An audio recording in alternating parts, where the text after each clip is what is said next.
మీ ఎలాంటి వ్యాపార ప్రకటనలకైనా వెంటనే మా ఛానల్ సంప్రదించండి.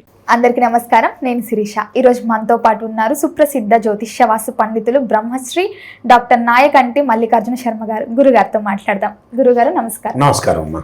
గురుగారు, ఈ నవంబర్ మాసంలో ధనుసు రాశి వారికి ఎలా ఉండబోతుంది అంటారు? తప్పకుండా. ఓం శ్రీ గురుభ్యో నమః. ఓం శ్రీ మాత్రే నమః.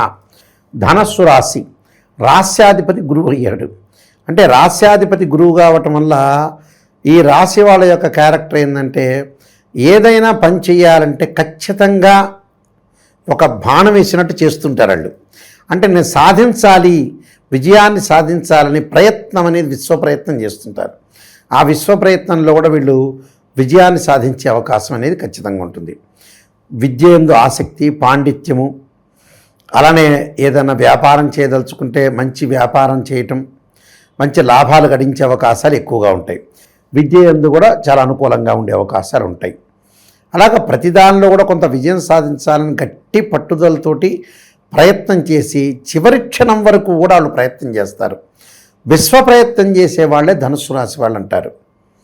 వాళ్ళ జీవితాన్ని ఎన్హాన్స్ చేసుకొని లైఫ్ని గ్రోత్ చేసుకోవడం ఎలాగ, హౌ టు డెవలప్మెంట్ అనేది ఏ విధంగా చేయాలి, ఏ విధంగా చేస్తే నేను ముందుకు వెళ్ళగలుగుతాను, అలాంటివన్నీ కూడా శక్తియుక్తులన్నీ కూడా ఉపయోగించి శస్త్రాలన్నీ ధరించి ముందుకెళ్తే వాళ్ళే ధనుస్సు రాశి వాళ్ళు. ఈ రాశి ఇక్కడ ఈ నవంబర్ మాసంలో ఇవన్నీ కూడా గోచారీత్యా చెప్పబడే ఫలితాలు. బర్త్ చార్ట్ కాదు. బర్త్ చార్ట్కి గోచారానికి లాట్ ఆఫ్ డిఫరెన్స్ ఉంటుంది. What is the difference between transit system and birth chart అంటే, బర్త్ చార్ట్ అంటే ఒక చెట్టుకుండి కింద వేళ్ళని బర్త్ చార్ట్ అంటారు. వేళ్ళు ఉంటాయి చూసారా, వేళ్ళు ఏంటి, శాశ్వతం, పర్మనెంట్. వాటికి నీటి పోస్తుంటే వేళ్ళు ఎదుగుతుంటే చెట్టు పైకి వస్తాయి. ఆ వేళ్ళే బర్త్ చార్ట్. పైన చెట్టు వస్తుంది కదా, చెట్టు ఆకులు వస్తుంటాయి చూసారా, జువాలజీ ప్రకారంగా. ఈ ఆకులు ఏంది, బయాలజీ ప్రకారం ఈ ఆకులు అంటే ఏమిటి అని అంటే, ప్రతి నెలలో కూడా అంటే కొన్ని సంవత్సరాల పాటు వర్షాకాలంలో ఆకులు వస్తుంటాయి. అలానే వింటర్ సీజన్లో ఉంటుంది, సమ్మర్ సీజన్లో ఉండవు, సమ్మర్ సీజన్లో కింద పడిపోతుంటాయి. అంటే ఈ గ్రహాలు కూడా వస్తూ ఉంటాయి, పోతుంటాయి. దాన్ని గోచారం అంటారు. అంటే బయాలజీ ప్రాసెస్లో ఎప్పుడు ఆకులు అలా వస్తుంటే వెళ్ళిపోతుంటాయి, అది గోచారం. అంటే గ్రహాలు ఒక రాశి నుంచి మరో రాశికి ప్రయాణం చేస్తుంటాయి, పర్మనెంట్గా ఉండవు. బర్త్ చార్ట్ ఏంది, పర్మనెంట్గా ఉంటుంది, అది ఫిక్స్. అవి ఆ యొక్క గ్రహాల యొక్క ప్రభావం, గ్రావిటేషన్ ఫోర్స్, గురుత్వాకర్షణ శక్తి అనేది ఉంటూ ఉంటుంది. దానికి రెమెడీ చేసుకోవాలి. ఏ నెలలో గోచార పరంగా బాగుంటుందో చూసుకోవాలి. కానీ బర్త్ చార్ట్ మోస్ట్ ఇంపార్టెంట్. గోచారం అనేది ఏంటంటే అదృష్టం అనేది కలిసి వచ్చే అవకాశం ఉంటుంది. ఎంతో కృషి చేసినా ఆవగింజంత అదృష్టం ఉండాలంటారు కదా, ఆ ఆవగింజే గోచారం. ఇది తెలుసుకోవాలి ప్రేక్షకులందరూ కూడా. అయితే ముఖ్యంగా ఈ రాశి వాళ్ళకి ఏ విధంగా ఉందో ఒకసారి మనం పరిశీలన చేద్దాం. ఈ ముఖ్యంగా గురువు కర్కాటక రాశిలో వక్రగతిలో ఉండటం, శని మీనరాశిలో వక్రస్థితిలో ఉండటం, రాహుకేతులు కుంభ సింహరాశిలో సంచారం చేయటం, శుక్రుడు తులారాశిలోను, రవి కుజులు వృశ్చిక రాశిలోను, అలానే బుధుడు తులా వృశ్చిక రాశిలో సంచారం చేస్తారు. ఈ ధనస్సు రాశి వాళ్ళకు వచ్చేటప్పటికల్లా ముఖ్యంగా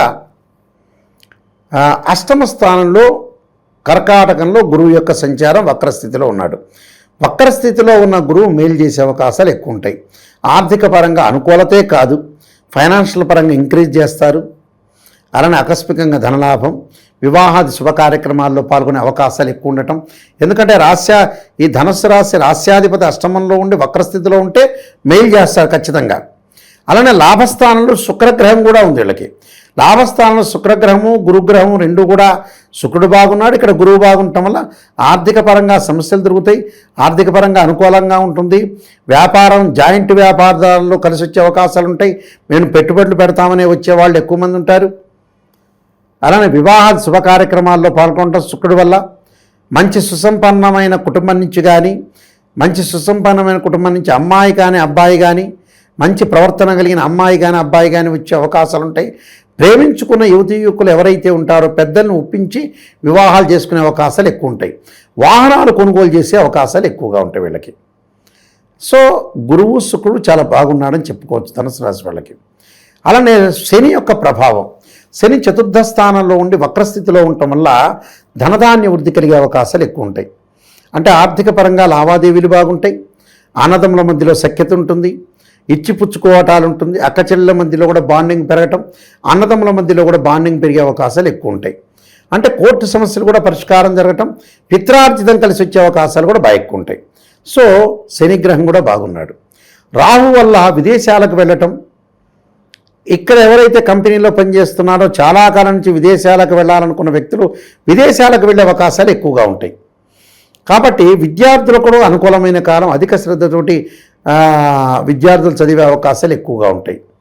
కాబట్టి ఇక రియల్ ఎస్టేట్ రంగం వాళ్ళకే చిన్న చిన్న మార్పులు, గొడవలు ఇలాంటి సంఘటన జరుగుతుంటాయి. అంటే ఆరోగ్యపరంగా కొంత ఇబ్బందులు లేకుండా చూసుకోవాలి. అదొకటే. అంటే ఇళ్ళు కొనుగోలు చేసేటప్పుడు, పొలాలు కొనుగోలు చేసేటప్పుడు మటుకు బహు జాగ్రత్తగా ఉండాలి. వాళ్ళతో వివాదాలకి కొని తెచ్చుకోకుండా, ఏదైనా వస్తువు కొనుగోలు చేస్తే కూడా గొడవలు రాకుండా చూసుకోవటం ఇంపార్టెంట్. అంటే ప్రతి పనిలో కూడా కొద్ది జాగ్రత్తగా ఆలోచన చేసి ముందుకెళ్తే మంచి జరిగే అవకాశాలు ఎక్కువ ఉంటాయి. అంటే రవి కుజుడు కొద్దిగా అనుకూలంగా లేడు. ఉద్యోగపరంగా కూడా ఇంక్రీజ్ అవుతుంటుంది, కానీ బట్ ఎవరితోనో వాళ్ళతో కొన్ని లావాదేవీల్లో గొడవలు జరుగుతుంటాయి. అంటే డిఫరెన్స్ ఆఫ్ ఒపీనియన్స్, ఏ ఇద్దరు మనుషులు కూడా కలిసే సూచనలు చాలా తక్కువ ఉంటాయి. ప్రపంచంలో రేపటి రోజుల్లో అదే జరుగుతుంటుంది. చుట్టాలు ఎవడు మాట్లాడు, బంధువులు ఎవడు మాట్లాడు, ఆఫీసులో మాట్లాడినట్టు మాట్లాడుతుంటారు. లోపల అంత కల్ముషము, కుళ్ళు ఇలాంటి పెట్టుకునే వాళ్ళు రోజు రోజుకి ఇంప్రూవ్మెంట్ అవుతారు. అంటే ప్రపంచంలో జ్ఞానం నశించే అవకాశం, డబ్బు యొక్క ప్రయారిటీ ఎక్కువ పెరిగే అవకాశాలు ఎక్కువ ఉంటాయి. అలాంటి వాటికి కాకుండా చాలా జాగ్రత్తగా ఆరోగ్యాన్ని వీళ్ళు కాపాడుకుంటూ ముందుకెళ్ళాలి. బీపీ, షుగర్ ఉన్నవాళ్ళు వాహన ప్రమాదాలు జరగకుండా ఆరోగ్యాన్ని కాపాడుకుంటూ ధనుసు రాశి వెళ్ళటం మంచిది. మిగతావన్నీ బాగుంటాయి వాళ్ళకి. ఫైనాన్స్లో, కోర్టు సమస్యలు, న్యాయవాదులకు బాగుంటుంది, పోలీస్ డిపార్ట్మెంట్, రక్షణ శాఖ వాళ్ళకి అందరికీ everything will be okay. Only for ఆరోగ్యం, ప్రమాదాలు జరగకుండా చూసుకుంటే చాలు. మిగతావన్నీ బాగుంటే దీన్ని పరిహారాలు చేసుకుని ముందుకెళ్ళాలి. గురుగారు, ఈ ధనుసు రాశి వాళ్ళు ఈ నవంబర్ మాసంలో ఎలాంటి పరిహారాలు చేసుకోవాలంటారు? తప్పకుండా అమ్మ, వీళ్ళు తప్పకుండా మంగళవారం రోజున 2 జంట సర్పాలను దానం చేయటం, కందులు దానం చేయటం, కందులు, ఎర్రని వస్తము, ఎర్రని పూలు, ఎర్రని గొడుగు దానం చేయాలి.